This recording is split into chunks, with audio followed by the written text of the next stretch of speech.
Monsieur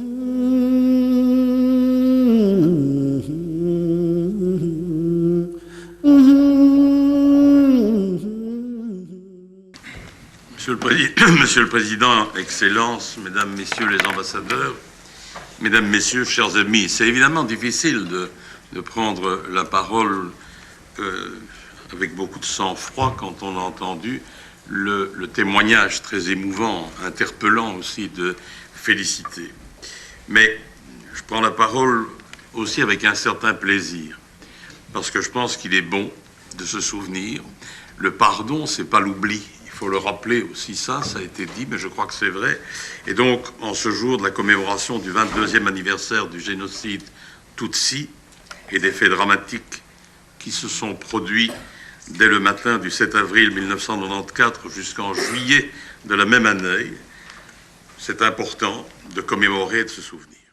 Je voudrais d'ailleurs dire à ce propos que je suis toujours très étonné, et c'est important, le témoignage qu'on a entendu tantôt, mais je suis toujours très étonné que la communauté internationale, dont on a déjà parlé, exerce à l'égard des autorités rwandaises une sévérité, une soi-disant vigilance, voire un interventionnisme qui, moi, me surprend très souvent. Un peu comme si on devait traiter ce pays exactement de la même manière que l'on traite d'autres pays, notamment en Afrique. Je pense que les circonstances que ce pays a connues, le malheur absolu qui est tombé sur ce pays en 1994, il y a seulement 22 ans, impliquerait ou justifierait un minimum de compréhension et en tout cas un minimum de mise contextuelle. Encore récemment, Rwanda a été au centre de beaucoup de récriminations internationales, un peu comme si une certaine forme de révisionnisme, voire de désinformation, ou en tout cas de manque de mise en perspective, était la loi quand il s'agissait de ce pays. Moi, je dois vous dire que je suis un témoin privilégié. Je suis ce pays depuis maintenant de très longues années. Parfois, on me soupçonne même d'être trop proche des autorités rwandaises. J'assume, ça n'est pas grave.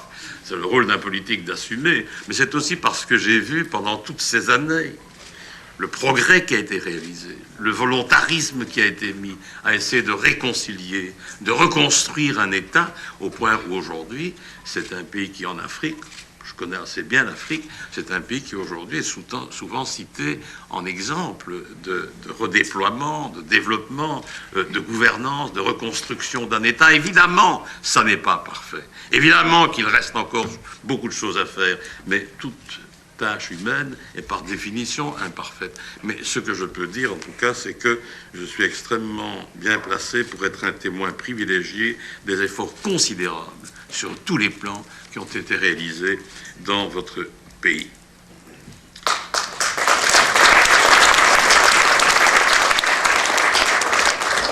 Dans le même ordre d'idée, quitte à être peut-être un peu impertinent, je ne vous cacherai pas que dans la communauté internationale, j'aimerais bien, moi, que l'on reconnaisse les torts de la communauté internationale, que certaines grandes puissances, en Europe et ailleurs, reconnaissent aussi le rôle particulier et la responsabilité particulière qu'ils ont eue dans ce qui s'est passé au Rwanda, soit par la passivité, soit par l'aveuglement, soit par la mauvaise foi. Je crois que ce serait intéressant que l'on rectifie un peu les travers de l'histoire.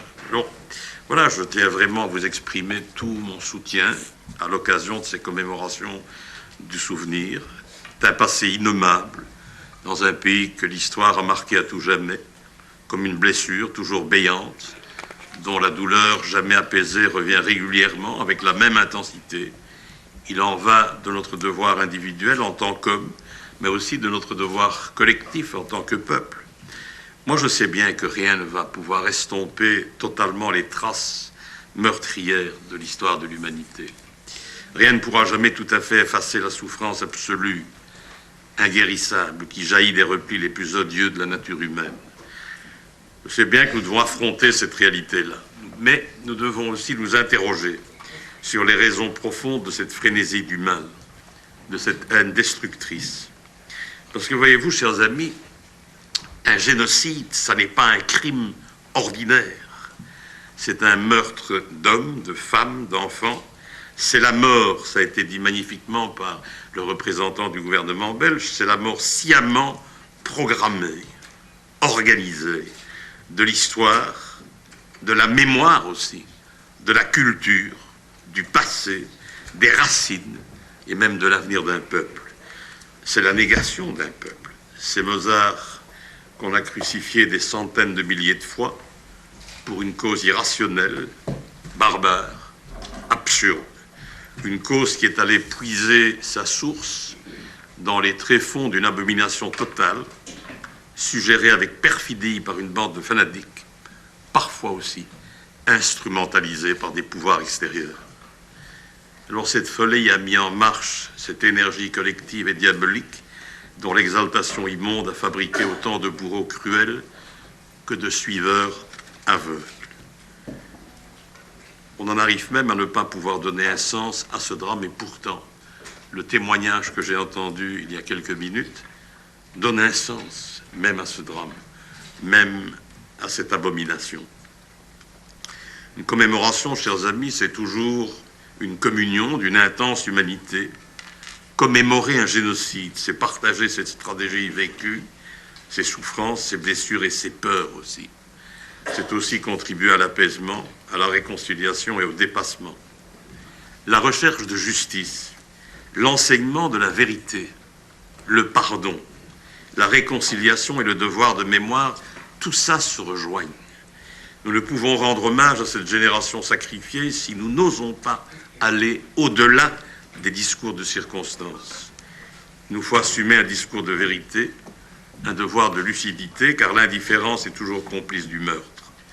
Il nous faut aussi assumer jusqu'au bout l'immense responsabilité que nous portons au nom d'une communauté internationale trop souvent repliée avec arrogance sur elle-même, sur ses dogmes, sur ses certitudes, sur ses tabous, sur ses doubles standards, aussi sur ses calculs, trop souvent. Communauté internationale dont nous devons nous sentir comptables. Sans la reconnaissance des injustices du passé, il ne peut pas y avoir de base prometteuse pour le futur. Je dois vous dire, quitte à peut-être paraître subjectif, mais je ne le crois pas, moi je ne peux que me réjouir de la façon dont mon pays a lui-même tourné la page de sa relation passée avec le Rwanda pour forger enfin une relation saine. Grâce au rapport de la commission d'enquête parlementaire belge en décembre 1997, nous avons été tous convaincus que les autorités belges auraient pu et auraient dû agir différemment afin d'empêcher le génocide des Tutsis. C'est pourquoi il fallait que la Belgique assume une responsabilité morale dans le drame rwandais et qu'elle présente ses excuses enfin le 7 avril 2000. Ignorer ou nier les manquements de nos autorités, laisser injustement porter aux seuls descendants des victimes, aux familles et au peuple rwandais le poids de ce traumatisme. Je pense que nous avons su relire notre histoire de manière objective et juste. C'était à nos yeux ouvrir la voie à une réunification du cœur et de l'esprit de tous les Rwandais. Mesdames, Messieurs, la mémoire est un lien vécu au présent éternel, comme le dit Pierre Nora. La conscience et la mémoire, c'est ce qui seul peut nous aider justement à rendre justice à tous nos frères et sœurs de l'ombre et à nous libérer de nous-mêmes.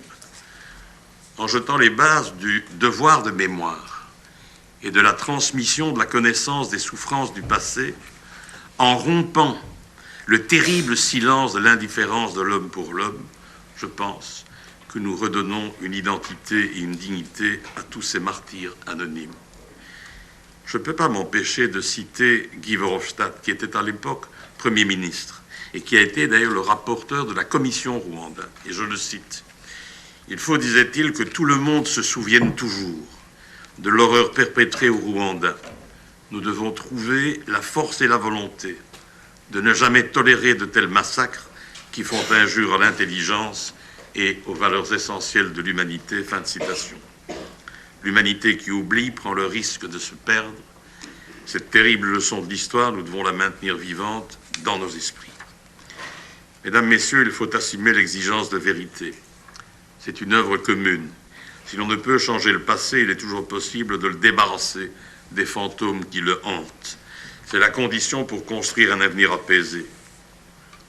Convenir ensemble de ce qui constitue les réalités même difficiles d'un passé défiguré. C'est recréer un langage de la raison d'abord, et c'est finir dans le fond par réinventer celui du respect et du cœur. La réconciliation est toujours douloureuse, toujours. Mais c'est le chemin incontournable pour retrouver la paix et l'harmonie qui forgent le ciment d'un peuple. Il faut de la volonté, il faut de la lucidité, il faut de l'humilité, il faut de l'amour, comme le disait tantôt Félicité, pour oser la réconciliation. Mais il faut aussi plus que cela. Il faut l'exigence de vérité et il faut assumer cette vérité. C'est une œuvre commune. Pardonner, a dit l'évêque Desmond Tutu, et je le cite, ça ne signifie pas approuver ce qui a été fait. Ça signifie prendre au sérieux ce qui a été fait et ne pas le minimiser. Ça signifie retirer ce dard planté dans nos mémoires qui continue à déverser son venin dans nos existences. Fin de citation. C'est exactement ce que vous êtes occupés à faire avec cette commémoration. Le flambeau du souvenir est entre nos mains. Cette flamme puissante est la lumière que l'on offre aujourd'hui aux témoins, aux amputés de la vie, aux rescapés de la transmission. Il est du devoir de chacun d'entre nous de la transmettre aux jeunes générations afin de contribuer à la construction d'une alliance universelle contre toute forme de rejet de l'autre. Ces paroles sont d'une sanglante actualité à notre époque, où le repli sur soi, des nationalismes mortifères, le terrorisme aveugle, d'une barbarie absurde frappe de plein fouet nos démocraties. Nous devons nous lever contre ceux qui portent la haine et l'intolérance et qui confisquent nos libertés. Mesdames, Messieurs, pour conclure, nous sommes évidemment fiers d'appartenir à un monde sans frontières. En tant qu'humanistes et en tant qu'universalistes, nous devons continuer ce combat pour une éthique universelle fondée sur l'exigence sacrée de la protection de tout être humain. Nous devons rester vigilants et nous mobiliser pour défendre une société respectueuse de l'homme et de ses différentes identités. Une société qui refuse la discrimination et qui affirme que l'homme porte en lui. C'est très important pour moi, en tout cas ce que je vais dire là. L'homme porte en lui non pas une identité figée, mais son réel existe dans plusieurs spécificités et signes personnels qui lui sont propres et qui fascinent son destin et son être. Trop de gens sont morts, trop d'êtres humains sont morts, ont été sacrifiés par des nationalismes absolument bêtifiants, bornés. Alors, en fondant l'existence, l'être humain, l'être au sens philosophique du terme, au sens métaphysique du terme, le fondant sur une identité, sa couleur, sa langue, la couleur de sa peau, sa religion, etc. Alors que fondamentalement, quand on y réfléchit bien, vous, moi, chaque être qui est ici, nous sommes porteurs de plusieurs éléments qui sont spécifiques de ce que nous sommes. Nous sommes une multitude d'identités qui ne sont pas nécessairement superposées, qui interagissent, j'allais dire, pour inventer un mot, qui intervivent en réalité.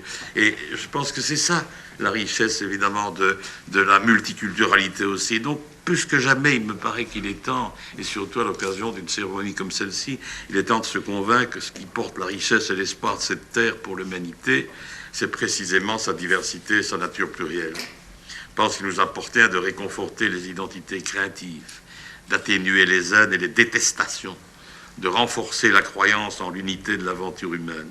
Car au-delà des différences, nous sommes tous traversés par une aspiration fondamentale, à savoir le rêve de justice, de bonheur et de l'égalité. Et je ne peux jamais me résoudre à ne pas terminer un certain nombre de mes discours sur le thème, encore une fois, par une citation de Desmond Tutu. Je dois vous faire un aveu, je ne suis pas croyant. Mais j'ai une grande admiration pour Desmond Tutu, et donc je le cite avec beaucoup de plaisir. Il disait « Mon humanité est liée à la tienne. J'ai besoin de toi pour être moi. J'ai besoin que tu sois toi. Nous ne pouvons être libres que tous ensemble. » Je voulais vous laisser cette magnifique phrase, cette magnifique conviction de Desmond Tutu à vos réflexions, un peu comme un cadeau de ce magnifique bonhomme qui est Desmond Tutu, que j'ai eu l'occasion de rencontrer en 2006 lors des Journées européennes du développement et qui avait fait sur moi une très grande impression au point qu'on a publié son discours, etc., que je vous invite d'ailleurs aussi à lire. Il a dit des choses magnifiques et sur l'Afrique et sur l'Europe. Je vous remercie.